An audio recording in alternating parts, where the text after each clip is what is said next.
Hello guys, welcome back to my channel. ഇന്ന് എൻ്റെ കയ്യിലുള്ളത് 2025 മോഡൽ എക്സ്ട്രീം 125 ആണ്. വണ്ടി നമ്മുടെ ഫ്രണ്ടിൻ്റെയാണ്. വണ്ടി 3 മാസമേ എടുത്തിട്ട്, ഇതുവരെ അത് 1100 കിലോമീറ്റർ അങ്ങോട്ട് ആയുള്ളൂ. പുള്ളിക്കാരന് വലിയ ഓട്ടമൊന്നുമില്ല. പക്ഷേ അപ്പോൾ ഇന്ന് ഇതിൻ്റെ ഒരു ചെറിയൊരു റൈഡ് റിവ്യൂ ആണ്, വണ്ടി എങ്ങനെ ഉണ്ടെന്നുള്ളത്. ഞാനിത് അധികം അങ്ങനെ ഓടിച്ചിട്ടില്ല. ഇതിപ്പം മറ്റു ബൈക്കുകളിൽ നിന്നൊക്കെ വന്നപ്പോൾ ഇത് ഇത്തിരി നല്ല ഫ്രണ്ടിലോട്ട് ഇരിപ്പുണ്ട്. അതായത് കംഫോർട്ടിന് ഇത്തിരി, എൻ്റെ കംഫോർട്ട് സ്റ്റേറ്റിന് ഇത്തിരി കൂടുതലാണ്. മിററൊന്നും അഡ്ജസ്റ്റ് ചെയ്തിട്ട്.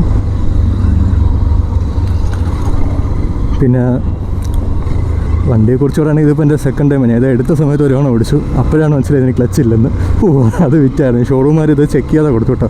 അപ്പോൾ ക്ലച്ച് ഇതാ ഇത്രയേ ഉള്ളൂ. ഇവിടെ ഇത്രയും വെച്ച് പിടിച്ചേ കിട്ടത്തോളാണ്. പിന്നെ അത് മാറി ഇങ്ങനെ ആയത്. അപ്പോൾ ഇപ്പം വണ്ടി ഞാൻ ഓടിച്ചിട്ട് കുഴപ്പമൊന്നുമില്ല. ഇതൊന്ന് ചെറുതായിട്ട് നേരെയാക്കിയാൽ മതി. അതിപ്പം സെക്കൻഡ് സർവീസ് ആകുമ്പോൾ എന്തായാലും ശരിയാക്കാമെന്ന് പറഞ്ഞു. പിന്നെ ഇതിന് സ്റ്റോക്കായിട്ട് തന്നെ ഹസാർഡ് വരുന്നുണ്ട്. അത് വലിയൊരു കാര്യമാണ് കേട്ടോ. എൻ്റെ KTM അതില്ല.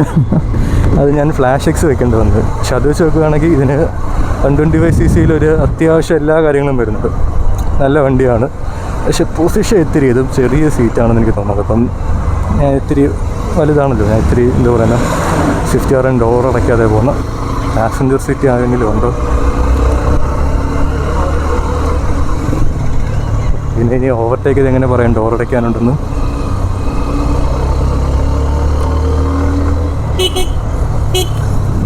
അപ്പുറത്തെ ഡോർ അടഞ്ഞില്ല. ശരി, ഓക്കെ. പുള്ളിക്കാരത് ശ്രദ്ധിച്ചു. എന്തായാലും അപ്പുറത്ത് പാസഞ്ചർ ഇല്ല. വണ്ടി ഒതുക്കിയിട്ട് പുള്ളിക്കാരടയ്ക്കാം ഇനി.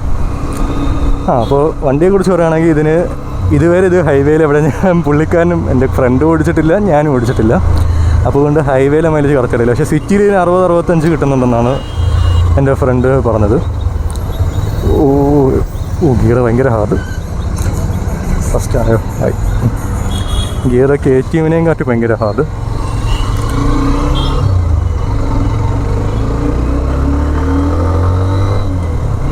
ഒത്തിരി വലിച്ചെടുക്കാൻ എനിക്ക് തോന്നുന്നില്ല. 6000 RPM വെച്ചെടുക്കാനേ തോന്നുള്ളൂ. എന്തായാലും 6000 RPM ഞാൻ പോത്തില്ല വലുതായിട്ടും. ഇതിപ്പം സെയിം ഡേ തന്നെയാണ് 2 ബൈക്കിന് റിവ്യൂ എടുക്കുന്നത്, റോണിൻ്റെയും എക്സ്ട്രീമിൻ്റെയും. എന്തായാലും ആദ്യം റോണിൻ്റെ വീഡിയോ ആയിരിക്കും വരുന്നത്, അതിനായിട്ടായിരിക്കും മിക്കവാറും ഇത് വരുന്നത്. അപ്പോൾ ഇത്തിരി ഫുള്ളി എക്സോസ്റ്റഡാണ്. ഞാനാണെങ്കിൽ രാവിലെ തൊട്ട് ഇങ്ങനെ വണ്ടി ഓടിച്ചുകൊണ്ടിരിക്കുക. പിന്നെ ഇതിനെക്കുറിച്ച് അധികം പറയേണ്ട ആവശ്യമില്ല. ഇപ്പോൾ ഒത്തിരി എന്തായാലും ഇതിൻ്റെ റിവ്യൂസ് എല്ലാവരും കണ്ടു കാണും. അപ്പോൾ എല്ലാവർക്കും ഇതിനെക്കുറിച്ച് അറിയാമായിരിക്കും. എന്തായാലും കൊണ്ട് വെറുതെ കാര്യങ്ങൾ പറഞ്ഞാൽ ബോറടിക്കുന്നില്ല. ഇത് ചെറിയൊരു വീഡിയോ. ഞാൻ ജസ്റ്റ് മുളങ്കാടെത്തുന്ന ഒരു ആസാം വരെ ബൈക്ക് കിട്ടി. അപ്പോൾ അതൊന്ന് ഓടിച്ച് അതിൻ്റെ ഒരു പോയിൻ്റ് ഓഫ് വ്യൂ ഇടാന്ന് ചോദിച്ചു. സിഗ്നലായിരുന്നോ?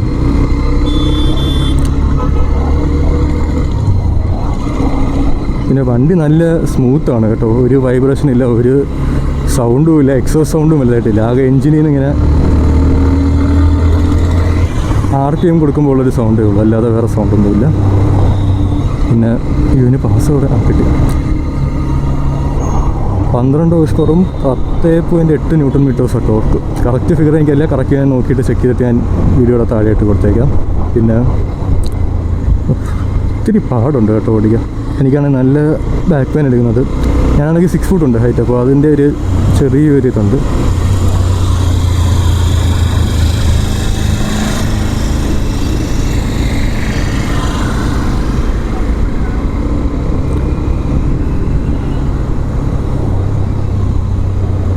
ബ്രേക്കിങ്ങിനെ കുറിച്ച് പറയുകയാണെങ്കിൽ ബാക്ക് ഡ്രം ആണെന്ന് തോന്നുന്നു. പക്ഷേ ഫ്രണ്ട് നല്ല കുഴപ്പവും ഉണ്ടോ. അത് ബൈറ്റ് കണ്ടോ, ഒരു ഇതുണ്ട്, ഒരു ജമ്പുണ്ട് ഫ്രണ്ടിലോട്ട്. ഇതിപ്പോൾ ചെറുതായിട്ട് അടിക്കുമ്പോൾ കുഴപ്പമില്ല. നമ്മൾ സാധാരണ അടിക്കുന്ന കണക്ക് ഒറ്റത് കൊടുത്താലേ ഉള്ളൂ കുഴപ്പം. അല്ലാതെ വലിയ കുഴപ്പമൊന്നും കാണുന്നില്ല. എന്താണിത്? ഗിയർ ഇത്തിരി നല്ല ഹാർഡുണ്ട്.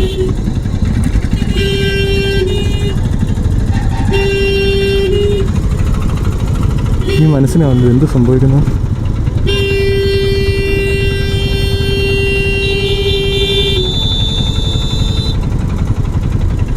സിഗ്നലാവാതെ ഇടത്തോട്ട് പോകേണ്ട അടുത്ത് മറ്റേ ടെമ്പോ കൊണ്ടിട്ടേക്കുന്നത്.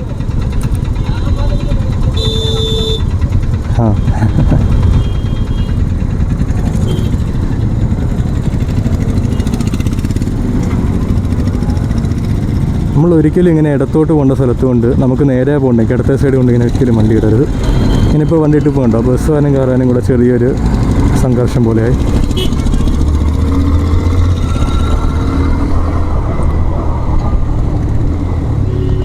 ഗിയറിങ് ഇത്തിരി ഹാർഡുണ്ട് കേട്ടോ. എനിക്കൊന്നിതിപ്പം വലുതായിട്ട് ഓടാത്തതുകൊണ്ടാണെന്ന് തോന്നുന്നു.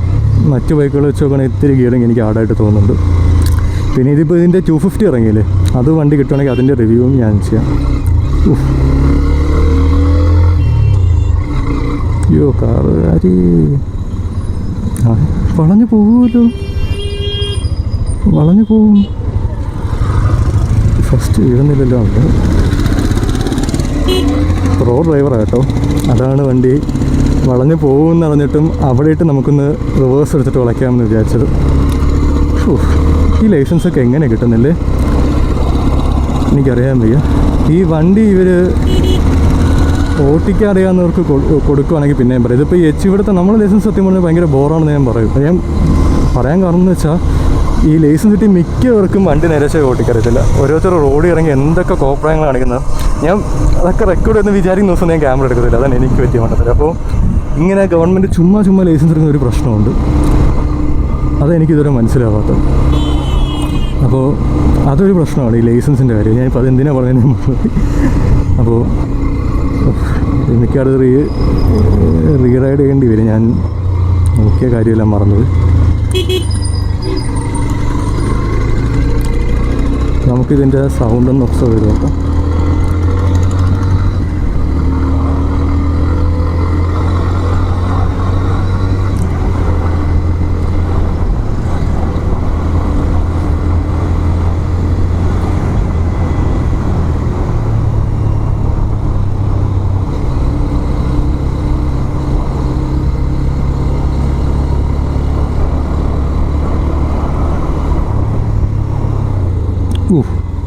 കിടിലം ബ്രേക്കിങ്.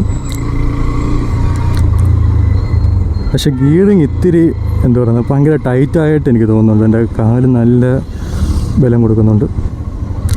നമുക്കെന്തായാലും ഇവിടുന്ന് തിരിഞ്ഞ് മൈതാനത്തിനകത്തോട്ട് കയറാം.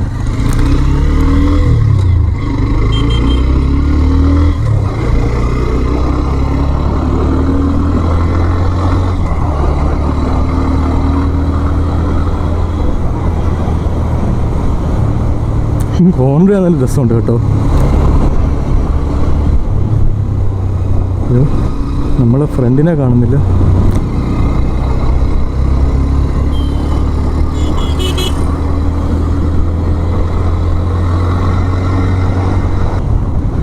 ഓക്കെ ഗൈസ്, വീഡിയോ ഇഷ്ടപ്പെട്ടാൽ ലൈക്ക് ചെയ്യുക, ഷെയർ ചെയ്യുക, കമൻറ്റ് ചെയ്യുക. പിന്നെ പുതിയ വീഡിയോ ആയി വരുന്നത് വരെ നമുക്ക് കാണാം. Again thanks for watching. Bye bye.